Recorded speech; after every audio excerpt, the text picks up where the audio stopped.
What's going on, folks? Welcome back to the January edition of the monthly video of the house that never sleeps and what's going on behind the scenes. Not a lot's going on. Today's January, what is the date? The 4th or 3rd? 4th. Today's January 4th. And I figured I better get this video made. Haven't been making many videos lately. Been doing a lot of guitar repair work and some banjo work and violin work. Worked on an acoustic bass for a guy, had a crack in it, and it was some braces coming loose and a crack in it. Sealed that all back up and glued the braces back, got it all working. I've been working on an electric guitar the guy gave me. He wanted to remain anonymous. The guy donated a whole bunch of stuff to this channel, and a lot of stuff, man, and we were good friends, and then all of a sudden he just up and left, and to this day I don't know what happened to him. He didn't say goodbye, he didn't say I've got COVID, he didn't say anything. He just up and left, man. And I mean, this guy donated a lot of shit, good stuff, good expensive stuff. He didn't want his name said, so I'm not going to say it, but I am going to try to find out what happened to the dude.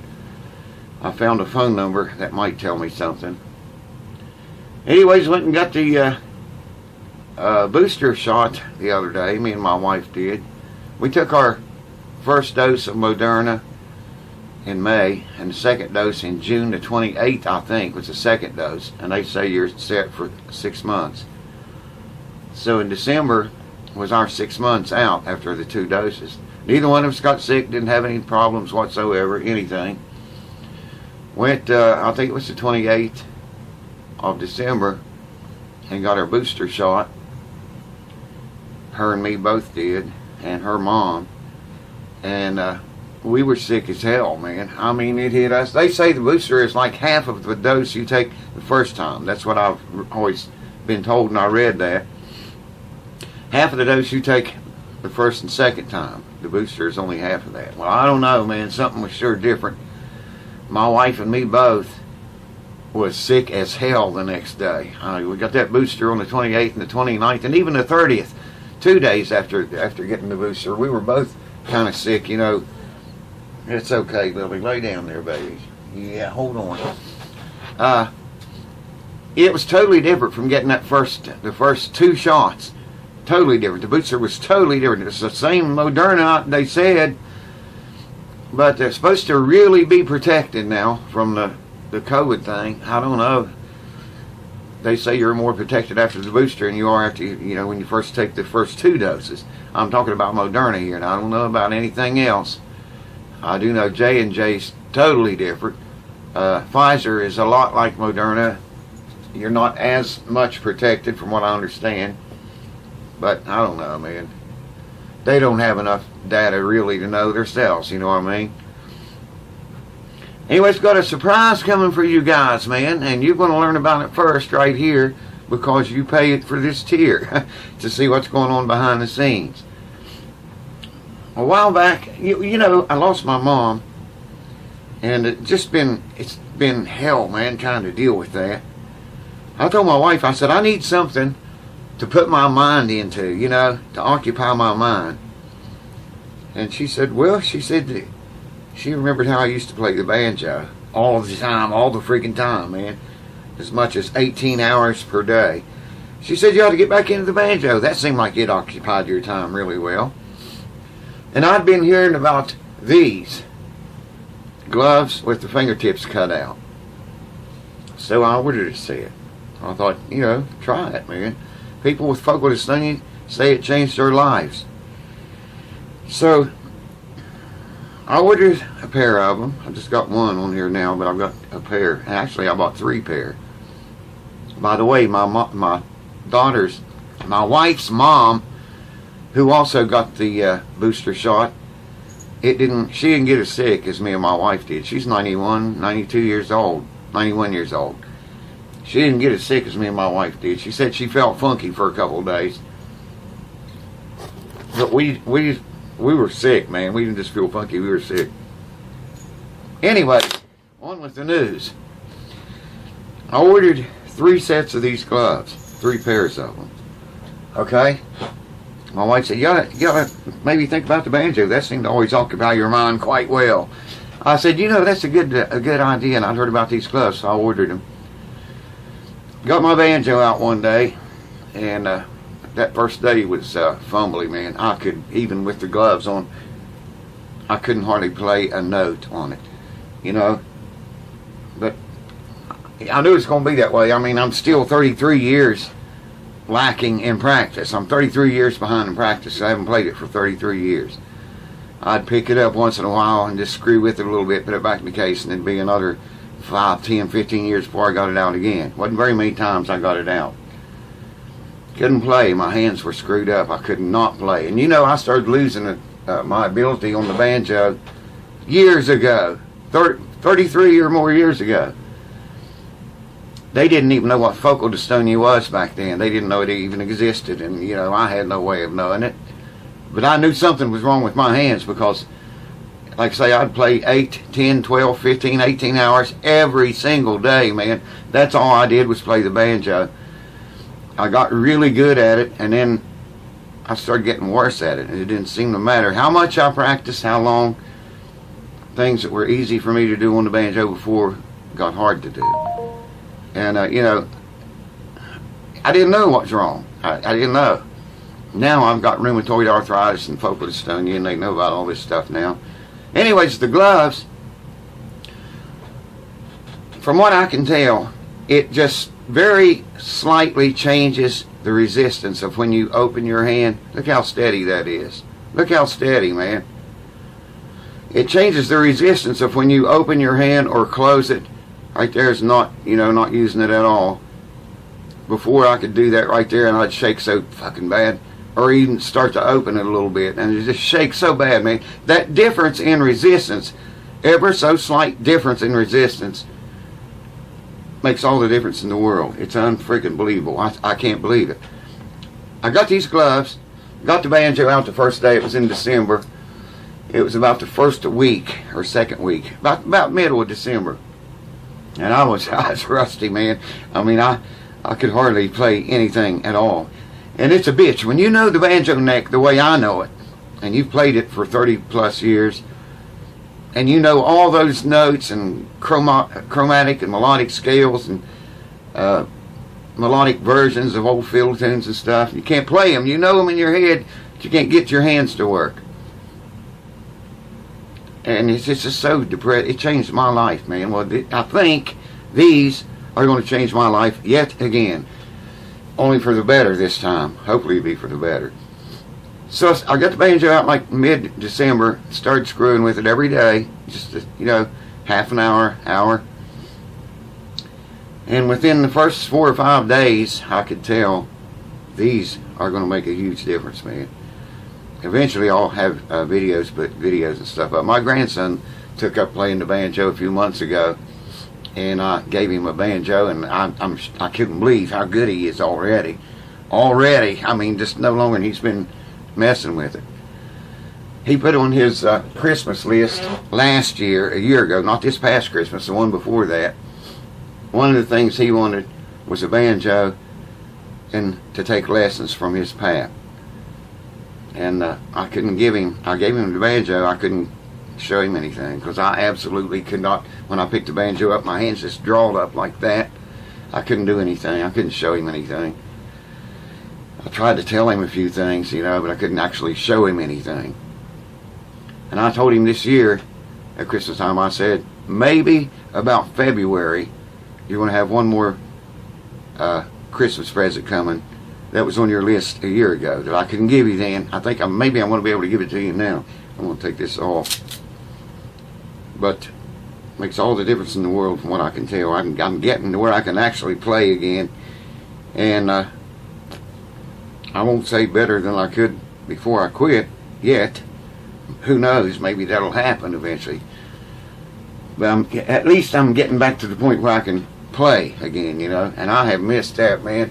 For 33 years I've missed it. I had some really good times with my dad. We played music together when I played banjo a lot, you know, some good friends, man. And I lost that. I couldn't play with him anymore. I took up the guitar and started playing it. That's weird. On the guitar, my left hand is the one that gives me fits.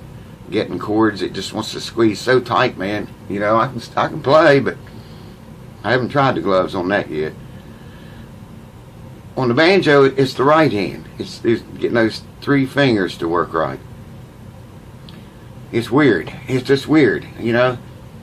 That many years ago, like I say, no one knew what focal dystonia was or that it even existed, you know, 33 years ago. I just knew something was wrong with my hands, man.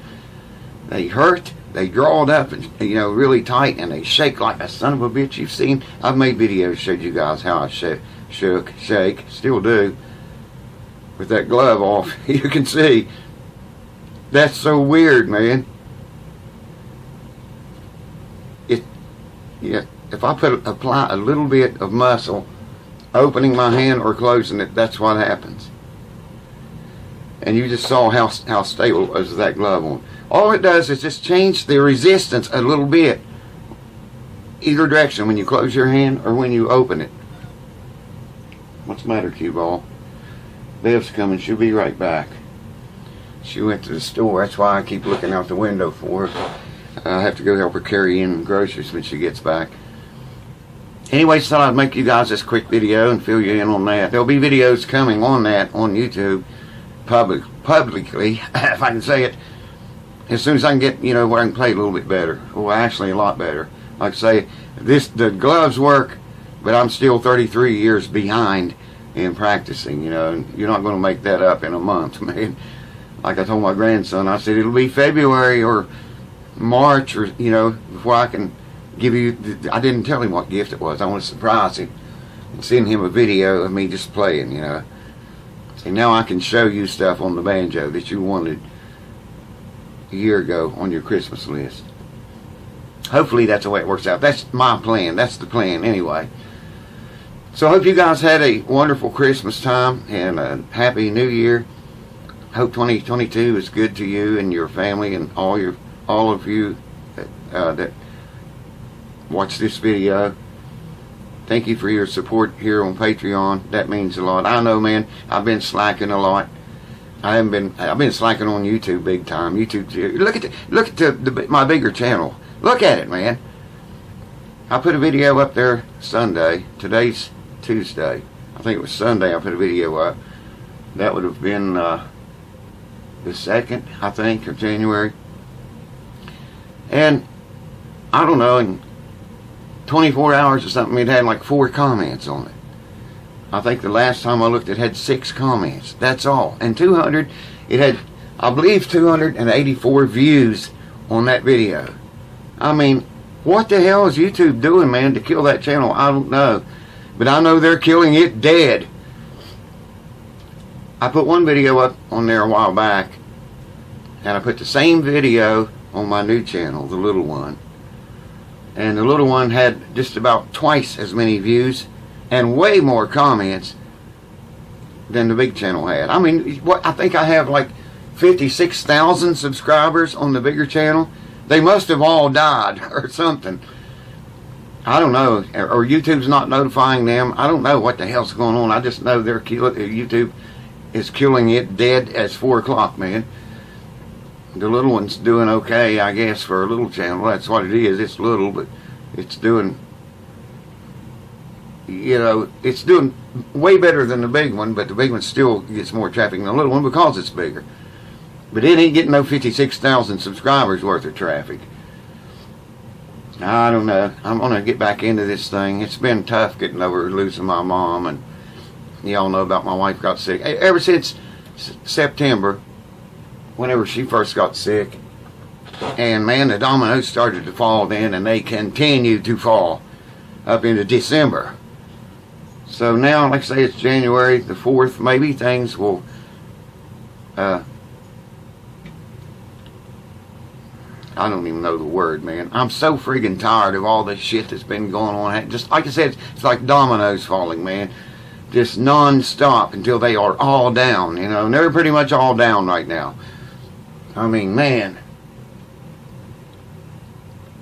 I've had a really tough time. We've all had a tough time dealing with losing my mom, though. I mean, the last day I saw her alive, I asked the nurse over there, I said, does she eat anything at all? Does she wake up long enough to eat? And he looked at a paper booklet thing he had there. He said, as of right now, it's been 6 days since she's ate anything. And I said, Jesus Christ, man, you're starving her to death, you know? He said, you can't get her awake long enough to eat. She woke up that day when we was over there. She heard my voice and woke up. And I never said anything till after she died and was in her grave. I told my wife one day, I said, you know, that day we was over there and she woke up, she tried to talk. But when she opened her eyes and looked at me, I could just see death in her eyes. I was looking face to face with death. And I knew it, man. At that very moment that it happened. She got choked, I think, too, and that kind of helped wake her up. But I don't know if it was that or my voice or what. They said, you know, she wouldn't even wake up long enough to eat. And, you know, like I told my wife, I said, well, you know, I understand they have other patients over there, but how much time are they going to put into getting her awake to eat, you know? They're going to wake her up, try to get her woke up, and maybe get a bite in her, and she'll go back to sleep, and that will go on to the next patient. I understand they have other patients they've got to take care of. But I also understand they wouldn't stick with her and try to keep her awake long enough to eat like we would, someone in the family would, you know what I mean? And I think basically they starved her to death. That's what I think. The last day when I was over there, like I say, she was asleep. She woke up and looked at me and tried to talk. And I could just see death in her eyes, man. It was like I'd never seen in her eyes before. But then she went back to sleep. She didn't have no rattle in her lungs. What do they call that? Death rattle, whatever. She never had that. Her breathing was clear, man. Her blood pressure and everything was good. And, you know, I can't help but wonder if she didn't starve to death. I can't help but wonder that. Just because she couldn't stay awake, you know, and they didn't spend the time needed to keep her awake long enough to feed her or, you know, get nutrition in her. I don't know. Maybe it doesn't. Maybe it's not that. You know. I don't know how long it takes a human being to starve to death at 91 years old, but I imagine about a week. You know, depending on the condition you're in, probably has a lot to do with how long you're going to live if you don't eat or drink or anything. Like I say, they would not spend the time with her that a family member would have spent trying to keep her awake and get her to eat, you know, get food in her. And I don't know. I'll probably never know. But I think they may have starved her to death. That's what I think. They just, they didn't put the time in to keep her awake long enough. I'm not blaming anybody. She was 91 years old. Anything can happen. Hell, anything can happen at any age. You know, you don't have to be 91. If you live to be 91, you've been lucky you got that long. I don't know. Anyways, it's been tough, man, getting over that and getting through it. We missed her this Christmas. It was just terrible having a Christmas without her. You know, she was the one that always made Christmas for everyone, you know. I'd go up and get her and bring her here every Christmas. Years and years ago, when my kids were tiny, we used to go to her house for Christmas every year. And when she got so old she couldn't drive and stuff anymore, and so I'd go get her, you know, and bring her here at Christmas time. It was just so weird not going after her this year and her not being here, you know. It's weird every day thinking she's not here. She's not with us anymore. All right, enough of my whining. Watch for banjo videos as soon as I get it down. It's going to be a month or a few months probably. At least a few months before I get it down. But I'll get it. I think we'll be able to do it with those gloves. I can feel all the difference in the world. And, you know, it's amazing I can play at all, man. At all. Considering I haven't played for 33 plus years. I have not played the banjo for 33 years. Since my dad died in 1988. I was having big trouble then with it. And when he died, I just said, piss on it. I didn't have any reason to play music anymore, you know. That was my thoughts. So watch for banjo videos. More guitar repair videos coming. I hope things are going to pick up now that all this is behind us. Hopefully, everything will return to normal now and we start making videos again. And I thank you guys, man, for keeping it here through all this. You guys are like brothers and sisters, man. You're like true family, just like true family members. And I love you guys, man, from my heart. And I thank you. I'd like to know what happened to the guy that donated all this stuff that he did. I'm going to try my very best to find out, because he was like a brother, too. I mean, we talked on the phone. You would not believe, man. You wouldn't believe the guitars he gave me. A lot of them that's been in contests came from him. The Fender Twin amp that I have, he gave me that. I've got that other little tiny amp. I always forget what it's called. It might be a Fender, too. He gave me that. And, you know, just thousands of dollars worth of stuff the guy donated to the channel. And I need to find out what happened to him, you know, if he's pissed off, or if he's sick, or if he died, or what happened, you know. And I feel that way about every one of you guys that's watching this video that pays on this tier. Now, everyone on Patreon, you know, it's different. You guys are special because you go the extra amount for this tier to get the behind-the-scenes stuff, which is what this video is, and one a month, every month, as long as I'm able and can do it. So I thank you so much from the heart, man. I appreciate you guys, and I wish you the very best for the new year and every year to follow. All right, I got to go carry groceries in. See you in a month. Cheers. Thanks for watching.